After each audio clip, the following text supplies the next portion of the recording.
নমস্কার, আমি অঙ্কিতা, শিক্ষাঞ্জলির এক সদস্য। প্রবাদ আছে, সময় বহিয়া যায় নদীর স্রোতে, এবং এই স্রোতস্বিনী গতিতে প্রবহমান সময়ের সঙ্গে সঙ্গে মানুষের জীবনও উন্মত্ত গতিতে অগ্রসর হয়। এই অগ্রসর হওয়ার পথেই মানুষ যেন কোথায় তার শিকড়টাকে ভুলে যায়।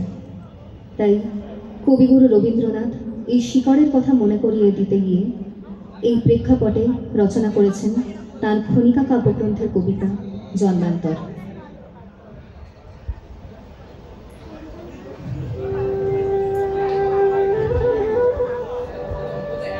আমি ছেড়েই দিতে রাজি আছি সুসভ্যতার আলোক। আমি চাই না হতে নববঙ্গে নবযুগের চালক। আমি নাই বা গেলাম বিলাত, নাই বা পেলাম রাজার খিলাত। যদি পর জন্মে পাইরে হতে ব্রজের রাখাল বালক, তবে নিবিয়ে দেব নিজের ঘরে সুসভ্যতার আলোক। যারা নিত্য কেবল ধেনু চড়ায় বংশীবটের তলে, যারা গুঞ্জা ফুলের মালা গেঁথে পরে পরায় গলে, যারা বৃন্দাবনের বনে সদাই শ্যামের বাঁশি শোনে, যারা যমুনাতে ঝাঁপিয়ে পড়ে শীতল কালো জলে, যারা নিত্য কেবল ধেনু চড়ায় বংশীবটের তলে। ওরে বিহান হলো জাগরে ভাই,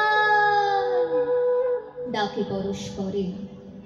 ওরে ওই যে দধি মন্থধ্বনি উঠল ঘরে ঘরে। হেরো মাঠের পথে ধেনু চলে উড়িয়ে গোখুর রেণু। হেরো আঙিনাতে ব্রজের বধূ দুগ্ধ দোহন করে। ওরে বিহান হলো জাগরে ভাই, ডাকে পরস্পরে।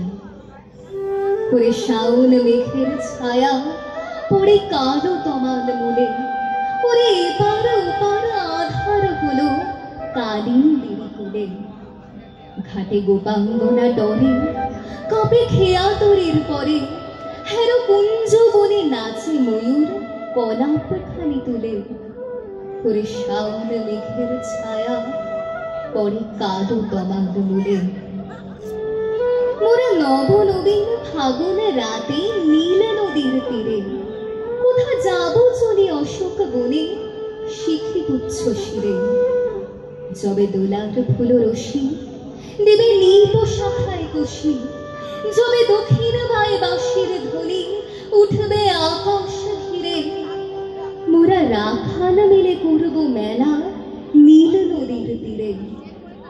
আমি হব না ভাই নববঙ্গে নবযুগের চালক।